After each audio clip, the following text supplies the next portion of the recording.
ದೇವ, ಬಡವರ ಬಾಳಿಗೆ ಭಾಗ್ಯೋದಯದ ಬೆಳಕು ನೀಡುತ್ತಿಲ್ಲ ತಂದೆ. ನಾನು ಮಾಜಿ ಸ್ಕೂಲ್ ಮೇಸ್ಟ್ರಿಗೆ ತಿಂಗಳಿಗೆ 1000 ರೂಪಾಯಿ ಪೆನ್ಷನ್ ಹಣವನ್ನು ಕೂಡ ಈ ಮುಗಿಲೆತ್ತರದ ಬೆಲೆ ಏರಿಕೆಗೆ ಅದು ಖರೀದಿಗೆ ಕಮರಿ ಹೋಗ್ತದೆ.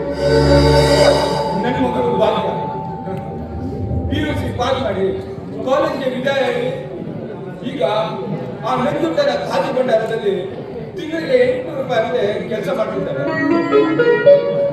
ಇರೋ ಒಬ್ಬ ಮಗಳಿಗೆ 20,000 ರೂಪಾಯಿ ಬ್ಯಾಂಕಲ್ಲಿ ಕೂಡ ಈಗಿನ ಕಾಲದ ವರದಕ್ಷಿಣೆಗೆ ಅದು ಸರಿ ಹೋಗ್ತಾನೆ ಇಲ್ಲ.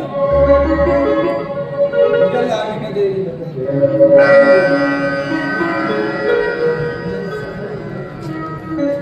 ಅಪ್ಪಾಜಿ, ಯಾವುದೋ ವಿಚಾರವನ್ನು ಮಾಡ್ತಾ ನಿಂತಿರಲಿಲ್ಲ. ಏನು ಅಪ್ಪಾಜಿ ಅದು? ನಿನ್ನ ಮದುವೆಯಾಗುವ ವರೋಪಚಾರದ ಬಗ್ಗೆ ಲೆಕ್ಕ ಆಗ್ತಿದೆ. ಅಷ್ಟೇ ನೀನೇ ಬಂದ್ಬಿಟ್ಟು. ಅಪ್ಪಾಜಿ, ಯಾಕಪ್ಪಾಜಿ ನನ್ನ ಮದುವೆ ಬಗ್ಗೆ ಆಲೋಚನೆ ಮಾಡಿ ನಿಮ್ಮ ಆರೋಗ್ಯವನ್ನ ಹಾಳು ಮಾಡ್ಕೊಳ್ತೀರಾ? ನನ್ನ ಮದುವೆ ಬಗ್ಗೆ ಚಿಂತೆ ಮಾಡಬೇಡಿ ಅಂತ ನಿಮಗೆ ಯಾವಾಗಲೂ ಹೇಳಿದ್ದು ಮರ್ತವತ್ತ ಅಪ್ಪಾಜಿ?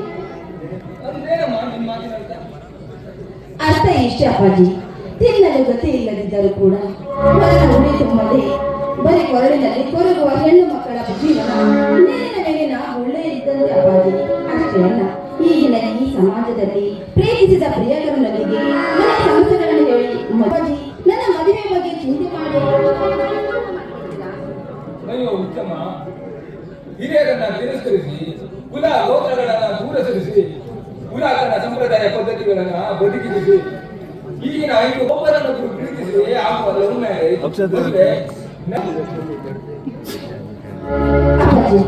ಈಗಿನ ಕಾಲದಲ್ಲಿ ಮದುವೆ ಶಾಸ್ತ್ರ ಸಂಪ್ರದಾಯ ಅದ್ಯಾವುದ್ರ ಬಗ್ಗೆ ಕೂಡ ನನಗೂ ಸ್ವಲ್ಪನೂ ಇಷ್ಟ ಇಲ್ಲ ಅಪ್ಪಾಜಿ.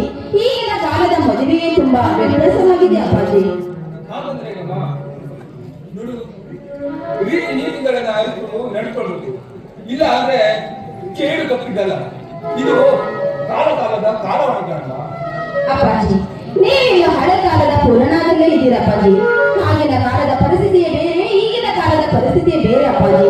ನೋಡಿ, ಹಿಂದಿನಾಗೆ ಯಾವುದು ನಡೆಯುವುದಿಲ್ಲ.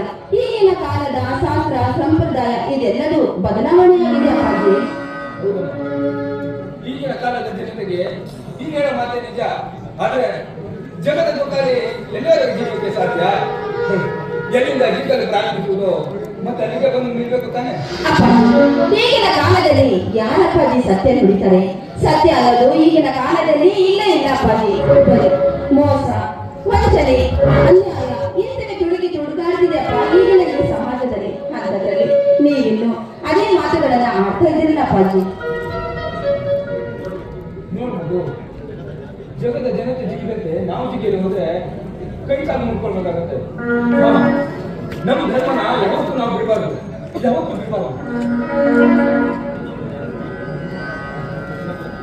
ಅಪ್ಪಾಜಿ, ಇನ್ನೊಬ್ಬರನ್ನ ನೋಯಿಸುವಂತ ಕೆಲಸ ನಾವೆಂದಿಗೂ ಮಾಡಬಾರದು ಅಲ್ವಾ ಅಪ್ಪಾಜಿ? ಭಾಗ್ಯ, ನೀನು ತುಂಬಾ ಜಾಣೆಗಳಮ್ಮ. ನಿನ್ನಂತ ಜಾಣೆ ನನ್ನ ಮಗಳಾಗಿ ಹುಟ್ಟಿದ್ದು ನನ್ನ ಸೌಭಾಗ್ಯ. ಅಪ್ಪಾಜಿ, ಅಂದಹಾಗೆ ನಾನು ಆ ನಂಜುಂಡ ಸೌಕರ್ಯನ ಖಾದಿ ಭಂಡಾರದಲ್ಲಿ ಕೆಲಸಕ್ಕೆ ಸೇರಿಕೊಂಡಿದ್ದೇನೆ ಅಪ್ಪಾಜಿ. ಅವರ ಲೆಕ್ಕ ಪತ್ರಗಳನ್ನೆಲ್ಲ ನೋಡಿಕೊಳ್ಳುವ ಜವಾಬ್ದಾರಿ ನನಗೆ ಕೊಟ್ಟಿದ್ದಾರೆ ಅಪ್ಪಾಜಿ. ಅದಲ್ಲದೆ ಲೆಕ್ಕ ಪತ್ರಗಳನ್ನು ನೋಡಿಕೊಳ್ಳಲು ಮನೆಗೆ ಕರೆಸಿಕೊಂಡು ಅವರು ಹಣದ ವ್ಯವಹಾರವನ್ನು ನನ್ನ ಹತ್ರ ತೋರಿಸ್ಕೊಳ್ತದೆ. ಅಷ್ಟೇ ಅಲ್ಲ ಅಪ್ಪಾಜಿ, ಅವರು ನನ್ನ ಮದುವೆ ಆಗ್ತೀನಿ ಅಂತ ಆಸೆಗಳನ್ನು ಹುಟ್ಟಿಸಿ ಹಗಲು ಬಂದು ಕಾಣ್ತಾ ಇದ್ದಾರೆ ಅಪ್ಪಾಜಿ. ಬಡತನದ ಸಿಡಿಲು ನೋಡಿ ಹಾಗೆಲ್ಲ ನೋಡ್ತಾರಮ್ಮ ದಣಿದ್ರು. ಹಾಗಿದ್ರೆ ಒಂದು ಕೆಲಸ ಮಾಡು, ನನಗೆ ಈ ಕೆಲಸನ ಬೇಡ ಅಂತ ಬಿಟ್ಟು ಬಂದ್ಬಿಡು. ಆಮೇಲೆ ಯಾವ ಇರಲ್ಲ. ಅಪ್ಪಾಜಿ, ಸಣ್ಣ ಮಕ್ಕಳಿಗೆ ಪಾಠ ಹೇಳಿಕೊಡುವ ಮೇಷ್ಟ್ರ ಮಗಳು ಅಪ್ಪಾಜಿ ನಾನು. ಅಂತದ್ರಲ್ಲಿ ನಾನು ತಪ್ಪು ಕೆಲಸವನ್ನ ಮಾಡ್ತೀನ? ಅದೆಂದಿಗೂ ಸಾಧ್ಯವಿಲ್ಲ ಅಪ್ಪಾಜಿ. ಹಣದ ಅಟ್ಟಾಸ ನಮ್ಮಂತವರನ್ನ ಕೆಟ್ಟವರನ್ನಾಗಿ ಮಾಡಿ ಕೈ ಮಾಡಿ ತೋರಿಸುತ್ತೆ ತಾಯಿ, ಕೈ ಮಾಡಿ ತೋರಿಸುತ್ತೆ. ಇಲ್ಲ ಅಪ್ಪಾಜಿ, ನೋಡಿ, ಒಂದು ಬುಗುರಿಯನ್ನು ಆಡಿಸಲು ಅದಕ್ಕೆ ಸುತ್ತಲೂ ದಾರದ ಸಹಾಯ ಬೇಕಾಗುತ್ತೆ ಅಪ್ಪಾಜಿ. ಅದರಂತೆ ಆ ಶ್ರೀಮಂತರ ಹತ್ರ ಹಣವಿದೆ ಎಂದು ನಮ್ಮಂತವರ ಹತ್ರ ಆಟ ಆಡಲು ಬಂದರೆ ಅದೆಂದು ಎಂದಿಗೂ ಸಾಧ್ಯವಿಲ್ಲದ ಮಾತು ಅಪ್ಪಾಜಿ. ಆ ಶ್ರೀಮಂತನಿಗೆ ನನ್ನ ಪ್ರೀತಿ ಎಂಬ ಬಾಣದಿಂದ ಬುಗುರಿಸುತ್ತಾಳದಾಗೆ ಸುತ್ತರಿಸ್ತೀನಿ ಅಪ್ಪಾಜಿ. ಹಿಂದಲ್ಲ ನಾಳೆಯಾದರೂ ಒಂದು ಹೆಣ್ಣಿನ ಕಡೆ ತಿರುಗಿ ನೋಡಬಾರದು. ಆ ರೀತಿ ಮಾಡದೇ ಇದ್ರೆ ನಾನು ಹೆಣ್ಣಾಗಿ ಹುಟ್ಟಿದಕ್ಕೆ ಏನಪ್ಪಾಜಿ ಸಾರ್ಥಕವಾಗೋದು? ಆದ್ರೂ ಮೈ ಮನಗಳ ತುಂಬಾ ಕಣ್ಣಿಟ್ಟುಕೊಂಡು ಜಾಗೃತರಾಗಿಲ್ಲ.